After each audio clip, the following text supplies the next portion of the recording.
Hey guys, it's Sam and welcome back to the BulbaSquad. So today we're going to be talking about optimization and the importance of a diversification in the Pokemon hobby.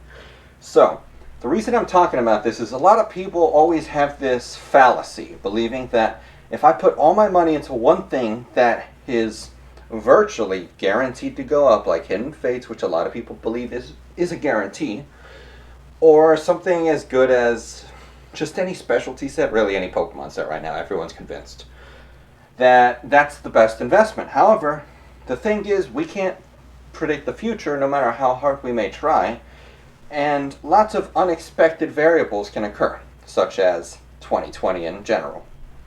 So we're going to do some exploring, figure out what's happened to previous sets, why it's important to diversify at all. So we're going to be using 4 examples: Hidden Fates, Evolutions, Rebel Clash, and Crimson Invasion. Let me remove that eraser. So, Hidden Fates, when it released, to my knowledge, you aren't able to pre-order specialty sets below the MSRP, maybe a little bit below, but usually it's the $50. So, $50, we're talking only about the Elite Trainer box, okay? $50 at release.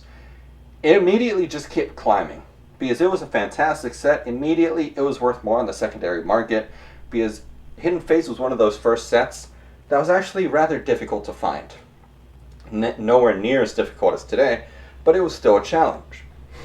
The peak during 2020 was at $250. Really high.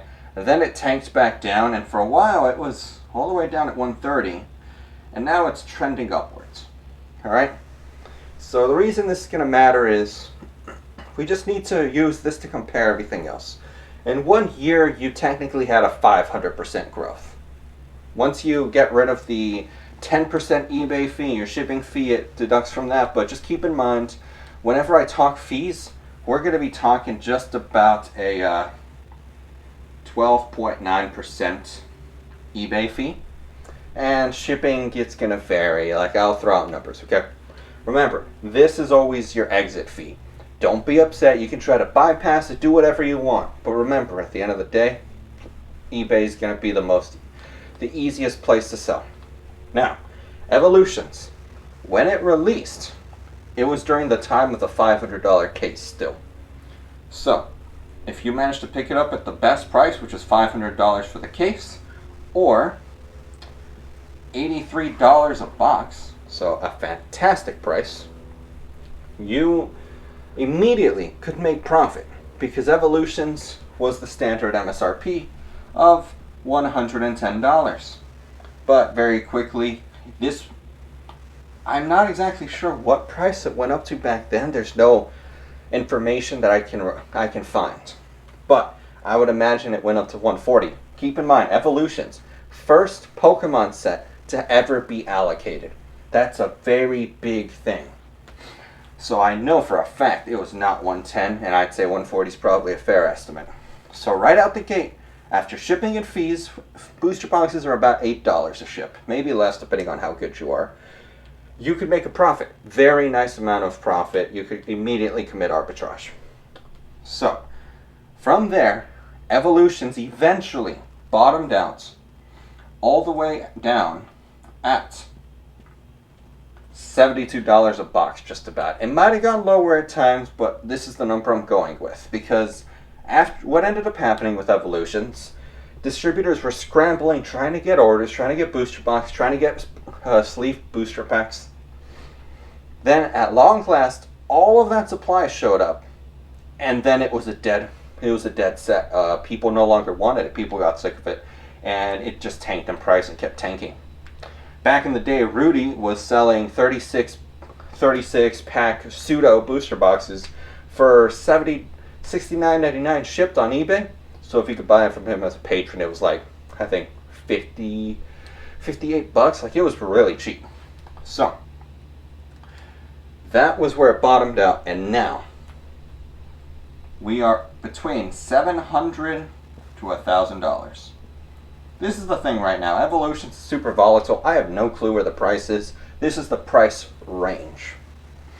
So what ended up happening is between its release date back in 20, oh man, when was it? 2016, I believe. I might be wrong on that. Might be 2017. Keep this in mind. You know what? I believe it was 2017 actually. 2017. Sorry guys, I just completely forgot when it was. I'm pretty sure it was 2016 actually. So back then, we have 5-year time frame of growth. In that time frame, if you purchase at this $83 a box, you've almost 10 extra money, depending on what price range you can get it to sell at. Last I knew, I could sell at 900 plus, because that's what I was able to sell some of mine at. So if we're talking in that range, we're at 10 or 12x. So we have absolute ridiculous returns. But keep this in mind. No one knew this was going to happen. Okay? We knew, at least some people, knew that Evolutions was going to be good. Looking at you, I'm proud. He was one of the people who held on to everything because he knew Evolutions, there's a reason it was printed as much. But we didn't know how long it would be printed in because it was a very special case. Moving on. Crimson Invasion. Good old Crimson Invasion. Absolute garbage fire. Again, all of these others, we're going to be talking about them at the magical $83 a box. Alright? $83 a box at the pre-order period, because remember, you missed pre-order period, suck it up. Now you wait, because now you have the opportunity to see how the product is going to behave, and either if it's just going to collapse, then you can buy at the bottom and save yourself that cost, or if it's going to go to the moon and just bite the bullet, go, just grab it as it's taking off. Crimson Invasion, $83 a box. You couldn't really sell it for $110. Absolutely not. Crimson Invasion was an absolutely terrible set. This thing, I believe, if you went to regionals and places like that, some people were trying to offload the boxes as low as $60 a box. Yes, I am aware this is below distributor pricing. These stores were desperate to recover as much of the money as possible. It was that bad. Now, prior to the big boom in 2020, this booster box had actually recovered fairly well. The booster box had gone up to like $92. So looking at this, you wouldn't think it's that good. But consider this. The booster box released in 2018. 2 years had passed, and it appreciated by $32 if you could pick it up at that $60 price. You know what? Let's be a little more realistic. Let's say someone picked it up at the $70 price mark, $22. Doesn't seem like a lot, right? After eBay fees, after shipping, you're going to pocket a few bucks. But think about it like this. Let's see, $22, we're looking at that. It's going to be about I believe a 15% price appreciation. That sounds about right. I might be a little wrong, but that's okay. So we're looking at about a 7.5% increase per year. For a comparison's sake, S&P is about 8%, so we're not that far off of the S&P. This thing was actually recovering if you managed to buy at the lowest point. If you bought it the $83 a box, you gain $9. Like, it's not much. You're making about, what would that be? Maybe like 2, 3, 5%, like over these times. So it wasn't that great. However, right now, Crimson Invasion is a whopping $150 box. You have doubled your money. If you bought at the $60 either price, you've pretty much doubled your money. You're a little short on this one. Here, you're at about 150%. Pretty good.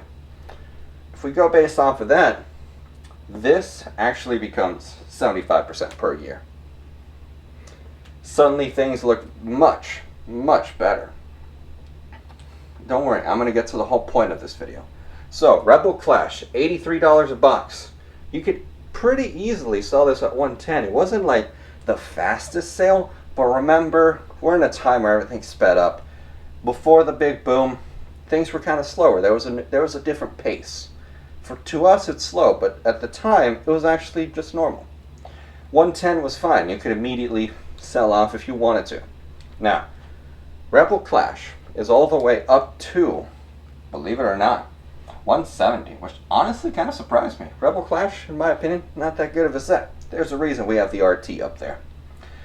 So, at that price point, less than a year, and it's already doubled by 100%. That's a really good return. I think this ends up being like 105% return. This all looks great, and this all looks ridiculous. Like the fact that Hidden Fates could even possibly touch a 500% return.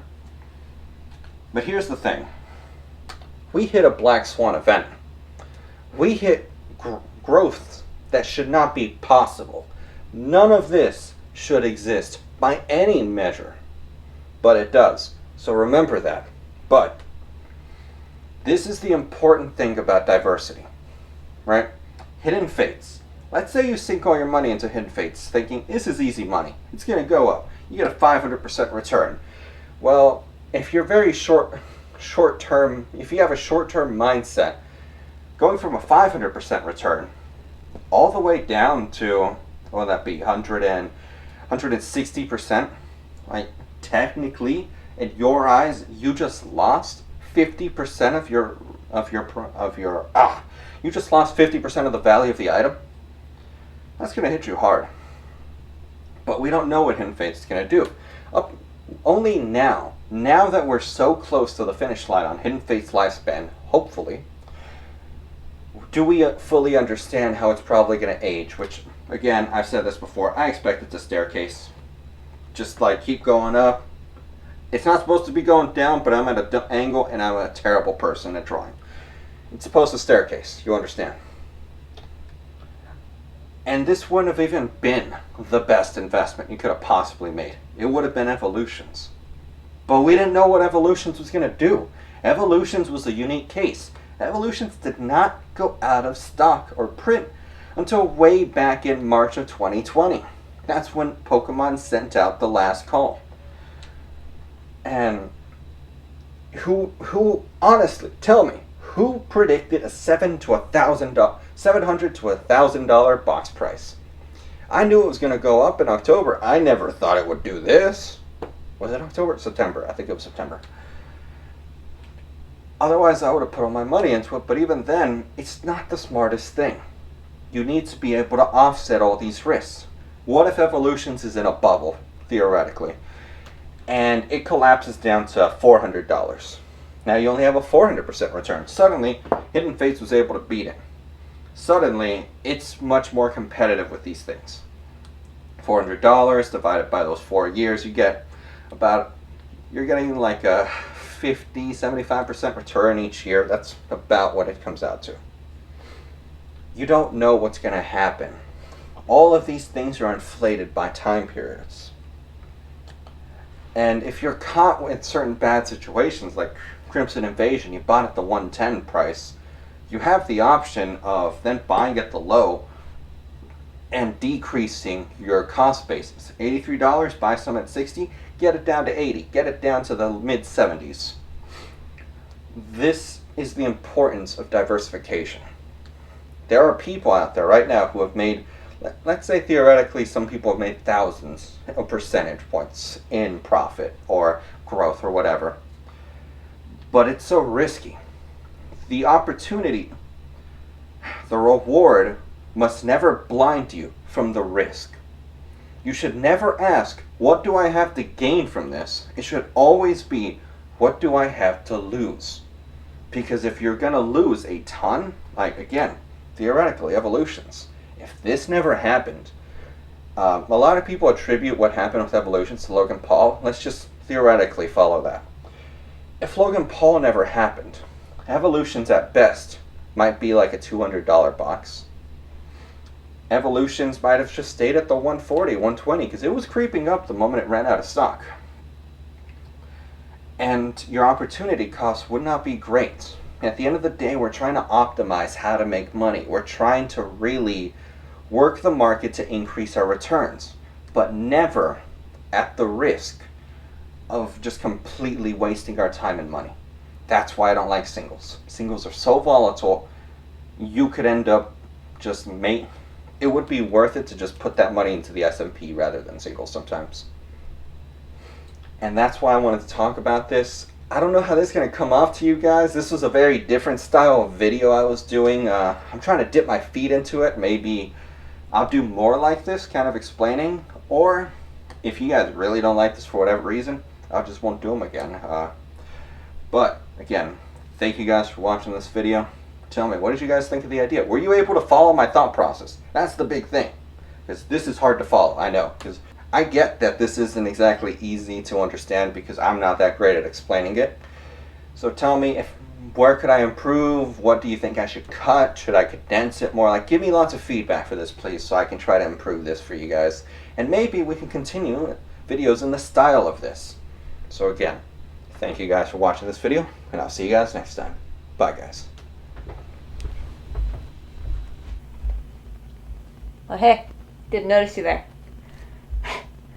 Anyway, if you guys haven't noticed yet, or maybe we're not there yet, we made it to 400 subscribers, and we're really thankful for that. We're really happy. Thank you guys for subscribing, liking our channel, all the stuff we do. It means a lot to us. We really enjoy doing it. You notice I'm holding a Battle Styles booster box. We're going to be doing a giveaway for 400. Woo! Thank you guys for all the help and support. Now, if you guys have seen Pokegal's channel, you should go check it out. She does some booster box breaks where it's like a battle thing. 36 people each get a pack. You open the pack. Whoever has the highest valued card gets the whole lot. It's going to be a free to enter giveaway, obviously. So all you have to do, you don't have to subscribe. If you want to subscribe, cool, thanks. But you don't have to. We're not requiring it. It doesn't matter if you are subscribed or you aren't subscribed. Just come join the little fun battle. We're going to randomly do a not randomly, we're going to do a live stream after we've randomly selected 36 people, and then we're going to open all the packs, and whoever wins, we're going to ship it to you. So all you got to do to enter, just go down in the comments, comment your favorite card from Battle Styles, and that's it. Don't got to like the channel, don't got to subscribe, just enjoy the video. Alright, thanks. Peace out.